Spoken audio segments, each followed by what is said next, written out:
Welcome, listeners. You're about to hear a captivating tale by the Queen of Mystery, Agatha Christie, the Cretan Bull.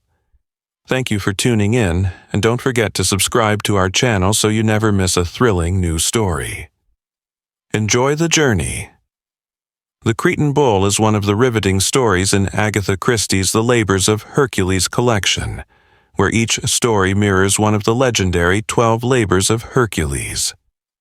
In this particular tale, Christie brilliantly draws a parallel between the mythical challenge of capturing the Cretan bull, a symbol of uncontrollable rage and madness, and Hercule Poirot's investigation into the unsettling belief of Hugh Chandler, who fears he's losing his mind. This story dives deep into the psychological aspects of crime. It explores how fear, suggestion, and the haunting notion of inherited madness can manipulate human behavior. It's a sharp reflection of the anxieties that gripped society in the early 20th century, making it not just an intriguing mystery, but a profound commentary on the fears of the time. Hercule Poirot sat back, his sharp eyes studying his visitor. He noticed the pale face with a stubborn chin, eyes that seemed more gray than blue, and hair, an intense blue-black, reminiscent of ancient Greek statues. Her clothes were worn but well-tailored, the kind of country tweeds that had seen better days. Her handbag, shabby but familiar, and the quiet arrogance she exuded, despite her evident nerves, piqued Poirot's curiosity. Ah, he thought, she's of the county, but money's tight, and it must be something extraordinary that's brought her here. Diana Mabley's voice trembled as she spoke. I don't know if you can help me, Monsieur Poirot. It's an unusual situation. Poirot gave her his full attention. Please, continue. She hesitated, then with urgency. I've been engaged for over a year, but he's broken it off. My fiancé, Hugh Chandler, he's ended it because he thinks he's losing his mind. Poirot raised an eyebrow. He believes he's going mad. Why? Diana's voice quivered with emotion as she replied, He's convinced that anyone who might be mad should not marry. That's why he ended things. Poirot's expression softened. But you don't agree? I don't see anything wrong with Hugh at all, she said quickly. He's the most sensible, dependable man I know. I don't think he's mad at all. Poirot leaned in, intrigued. Then why does he believe he's losing his mind? Diana hesitated before answering, her voice barely above a whisper. There's madness in his family. His grandfather was insane, and there were rumors about a great-aunt. But every family has someone a bit odd, right? A little eccentric. Maybe too clever or not clever enough. It doesn't mean he's mad. Poirot nodded thoughtfully, his gaze piercing. Madness, mademoiselle, is not always as clear-cut as it seems. But there's something about this situation. Something doesn't add up. Diana's chin jutted out, her voice sharp with urgency. I don't want your sympathy, Monsieur Poirot. I want you to do something. Will you help me? Poirot leaned forward, his expression calm but resolute. Tell me, mademoiselle, what is it that you want me to do? Diana's words tumbled out, desperate yet composed. His name is Hugh Chandler. He's 24. His father, Admiral Chandler, they live at Lead Manor. It's been in their family since the time of Queen Elizabeth. Hugh is the only son. He joined the Navy, just like every Chandler before him. It's a family tradition. His ancestor, Sir Gilbert Chandler, sailed with Sir Walter Raleigh in the 1500s. Hugh joined the Navy without question. His father would have never considered anything else. Poirot's gaze sharpened as she spoke, his mind working. Diana paused, taking a breath before continuing, her voice filled with confusion and frustration. But then his father suddenly insisted Hugh leave the Navy. It was nearly a year ago, out of nowhere. Poirot's voice was steady but curious. Was Hugh Chandler happy in the Navy? Diana nodded emphatically. Absolutely. There was no scandal. He was excelling, doing well. There was no reason for him to leave. But, his father insisted. When I asked why, the Admiral never gave a real answer. He said Hugh needed to learn to manage the estate. But that felt like an excuse. Even Colonel George Frobisher, Admiral Chandler's oldest friend and Hugh's godfather, couldn't understand it. No one could. Poirot raised an eyebrow. Colonel Frobisher couldn't understand either. No, Diana replied, shaking her head. He was dumbfounded, just like the rest of us.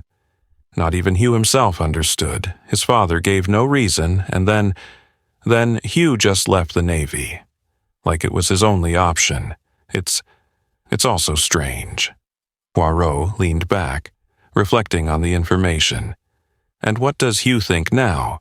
Does he still agree with his father's decision? Diana's voice softened, tinged with doubt. He told me about a week ago that his father was right, that it was the only thing to be done. But when I asked him why, he wouldn't explain. He just wouldn't tell me. Poirot studied her closely, his mind racing. Has anything unusual happened around your area? Any strange occurrences that might have started about a year ago? Anything that people have been talking about? Diana's eyes widened. She shot him a look of defiance. What do you mean by that? What are you trying to say? Poirot's voice remained calm, but carried an undeniable authority. You had better tell me, mademoiselle. I must know. Diana hesitated, clearly uncomfortable, but finally relented. There was a disturbance, yes. It was about some sheep. Their throats were slit. It was awful. But it all happened on one farm, and the farmer is a harsh man. The police thought it might have been some sort of personal vendetta, but they never caught the person responsible. Poirot's gaze hardened, his mind already connecting the dots. And did you think the same, mademoiselle? Diana's voice was defensive as she responded, no, but Poirot held up his hand, cutting her off. You do not know what I think yet. Let us stick to the facts. She paused, her anger simmering, but she went silent, allowing him to continue. Poirot pressed on. Has your fiancé consulted a doctor about his concerns? No, Diana said quickly. I'm sure he hasn't. He refuses to see one. Poirot raised an eyebrow. Wouldn't that be the logical step? A doctor's consultation? Diana's voice grew quiet. He refuses. He hates doctors.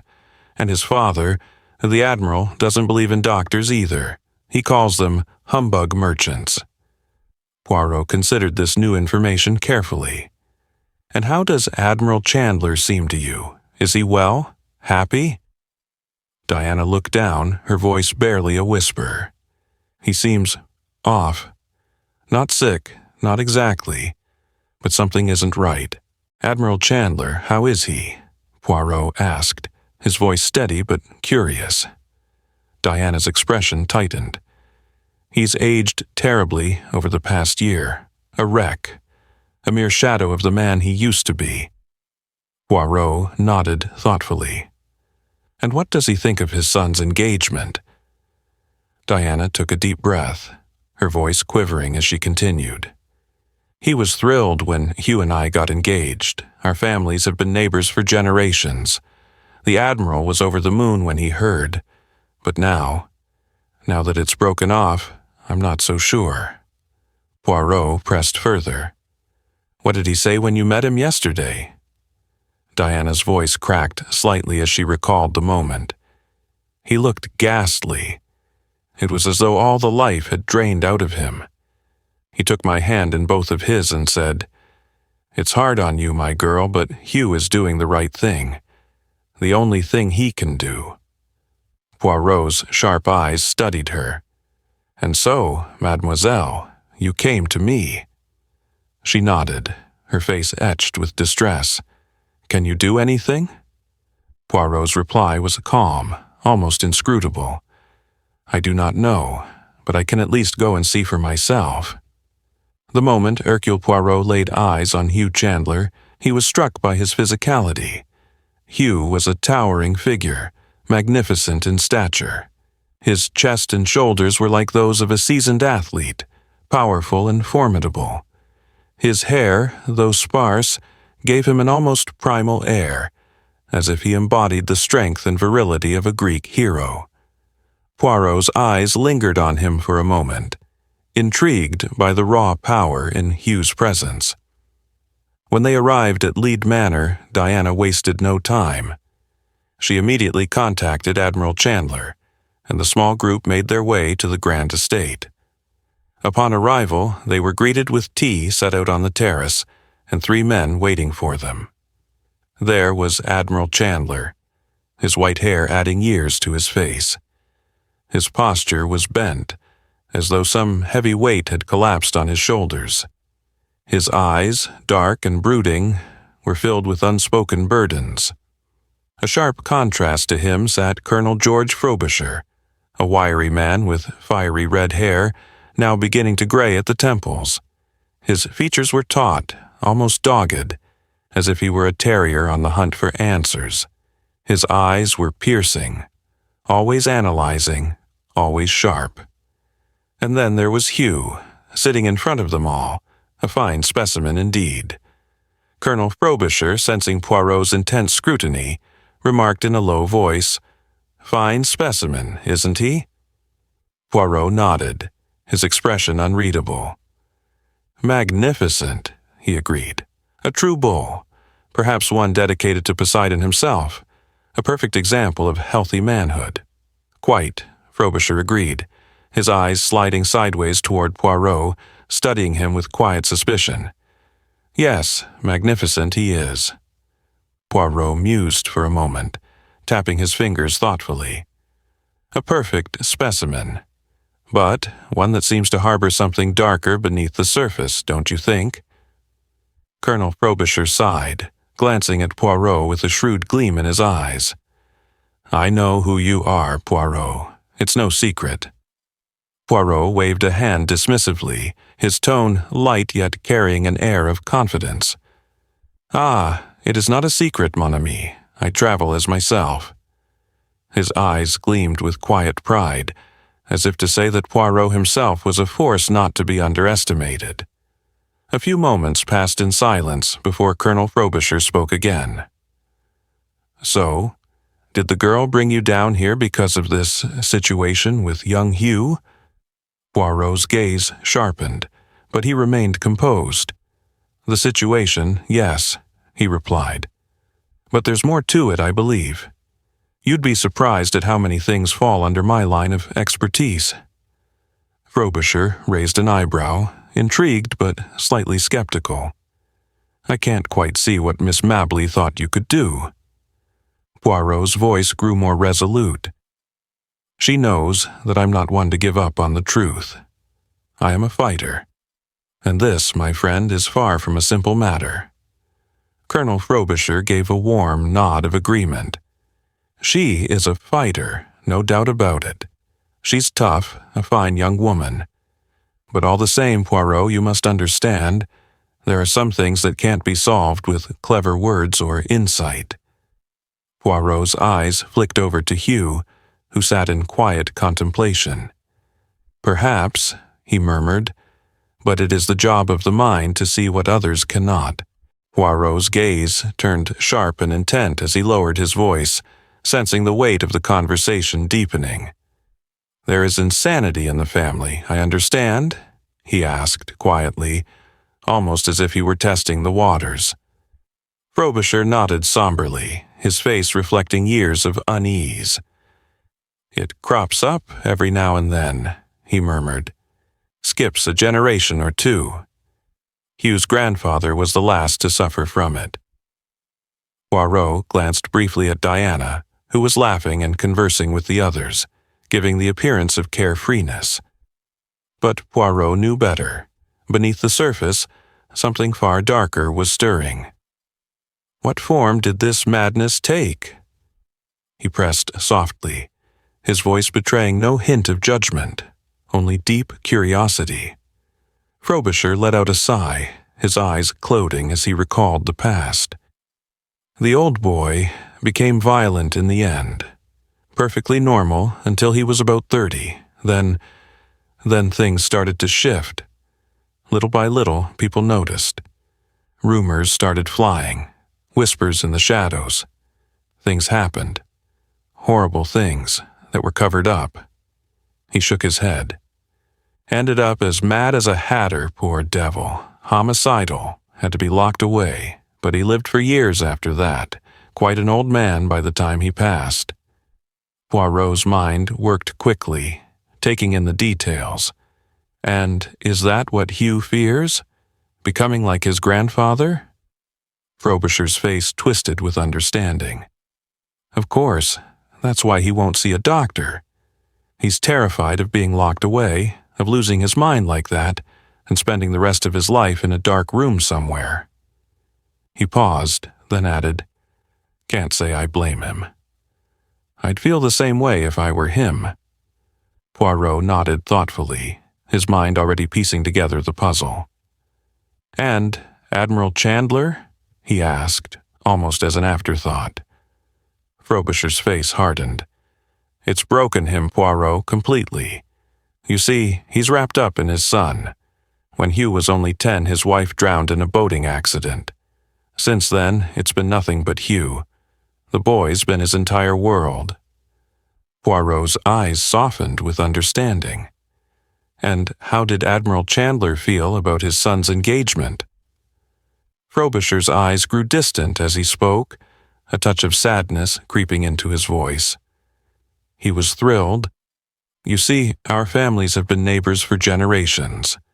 When Hugh and Diana got engaged, it was the happiest day of his life. But now that it's fallen apart, it's as though the light has gone out of him." Poirot's eyes shifted, studying Frobisher as he spoke. "Tell me, Colonel, what was his wife like?" Frobisher's face grew distant with memories. She was one of the loveliest women I've ever known. Everyone adored her.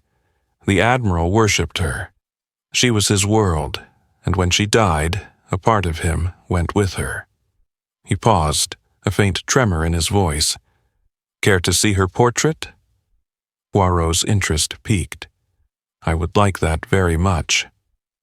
Frobisher stood abruptly, his chair scraping against the floor as he motioned for Poirot to follow. As they moved through the grand house, Poirot's eyes took in the treasures within, an air of elegance and history that clung to the walls. They entered a darkened gallery, the walls adorned with portraits of long-dead Chandlers. Each face told a different story, but all shared the same hardened expression, a legacy of strength, yet marred by an inevitable tragedy. Frobisher led Poirot to the far end of the gallery, stopping beneath a striking portrait of a woman. Her hand rested on the collar of a greyhound, her face radiant with vitality, her hair flowing like a river of gold. The woman was stunning, the very picture of elegance. "Do you see it?" Frobisher asked, his voice thick with emotion. "That's her, the spitting image of Hugh." Poirot studied the portrait, noting the woman's grace, her strength. "Yes," he murmured, "she was magnificent. But Hugh, he does not carry the same delicacy, the same femininity. He's a man, a strong, masculine version of her. But—" Poirot's voice trailed off as he thought about the family's darker inheritance. "He has inherited something from the Chandlers that he could well have done without." Frobisher stood silent, gazing up at the woman's portrait, his face clouded with melancholy. Poirot, ever perceptive, noticed the weight of the moment. The Chandlers had long lived under the shadow of their bloodline's curse, and Hugh was the latest to bear the burden. "Do you see, Poirot," Frobisher said softly, "the blood that runs through him, through all of them? It's tainted." Poirot turned his head, his expression thoughtful. "You knew her, didn't you?" he asked quietly. Frobisher spoke, his voice tight and jerky, as though the words were being forced from him. We were boy and girl together," he said, his eyes darkening with the weight of the memory. "I went off to India as a sub-lieutenant when she was just 16. When I came back, she was married to Charles Chandler." Poirot studied him, sensing the unspoken depths of the man's past. "You knew Charles well, I assume?" he asked. Frobisher's face tightened, but he nodded. "Charles is one of my oldest friends. My best friend, in fact, always has been." "And after their marriage?" Poirot prodded gently. "I used to spend most of my leaves here," Frobisher answered. "This place was like a second home to me. Charles and Caroline always kept my room ready. It was familiar." His voice broke slightly, and he suddenly squared his shoulders as though trying to regain some control. "That's why I'm here now, to stand by in case I'm needed. If Charles needs me, I'm here."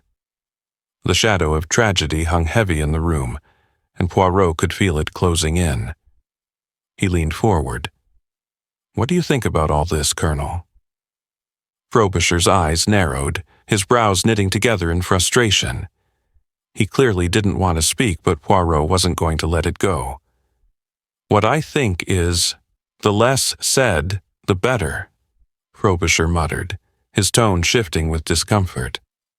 "Frankly, I don't see what you're doing in all this, Poirot.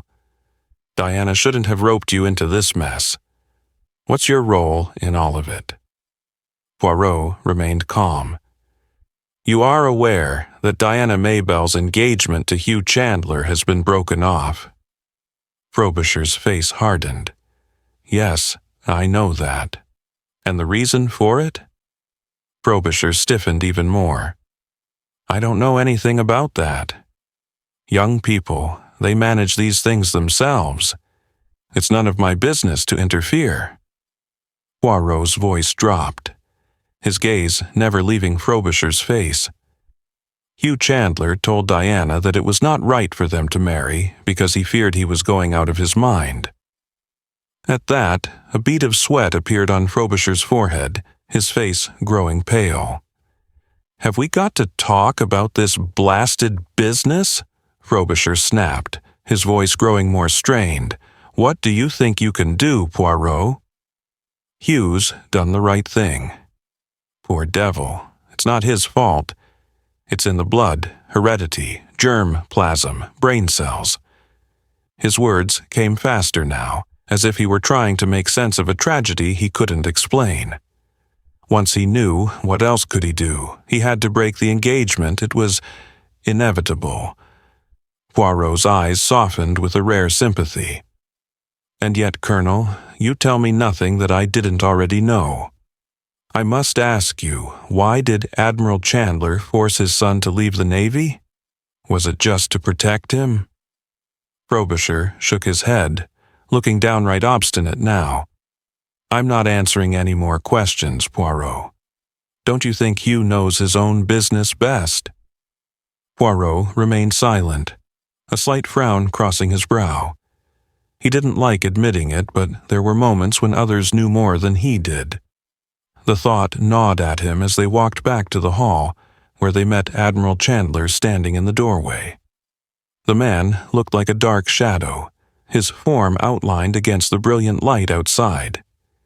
He looked weary, as if the weight of something far heavier than just family troubles was pressing down on him. "There you are, both of you," the Admiral said, his voice low and gruff. "Monsieur Poirot, I need to have a word with you. Come into my study." Frobisher, without another word, stepped out into the light. Poirot followed the Admiral, his senses heightened. The air seemed to thicken as they entered the study, a room that felt as though it had been carved from the very bones of the house. The Admiral motioned for Poirot to take one of the heavy chairs, his movements deliberate, as though he had rehearsed this meeting many times in his mind. Poirot sat, and there was a strange moment of silence before the Admiral spoke again, his voice heavy with something that felt dangerously close to despair. Poirot's mind raced. This was it. The moment he had been waiting for. The pieces of the puzzle were about to fall into place, but he couldn't shake the feeling that he wasn't ready for the truth that might come spilling out. Admiral Chandler's voice was heavy with regret as he spoke to Poirot. "I can't help but feel sorry Diana brought you into this. It's our private tragedy, and I'm sure you understand we don't want outsiders involved." His sigh was filled with a deep hopelessness. "Hugh, I hoped he'd never show any sign of the madness that runs in our blood." Poirot leaned in, sensing the growing tension. "But you agreed to the engagement, despite knowing the family history." Chandler's flush deepened. "At the time, I had no idea. Hugh took after his mother. No sign of trouble. I didn't see it coming." Poirot pressed. "Have you consulted a doctor?" "No," the Admiral barked. "And I won't. He's safe here with me. I'm protecting him. He's not a criminal. Not yet." Poirot's eyes sharpened. "Not yet?" The Admiral's voice softened, bitter. "These things don't stay quiet. That's what I'm afraid of." As Poirot processed this, Chandler's words echoed in his mind.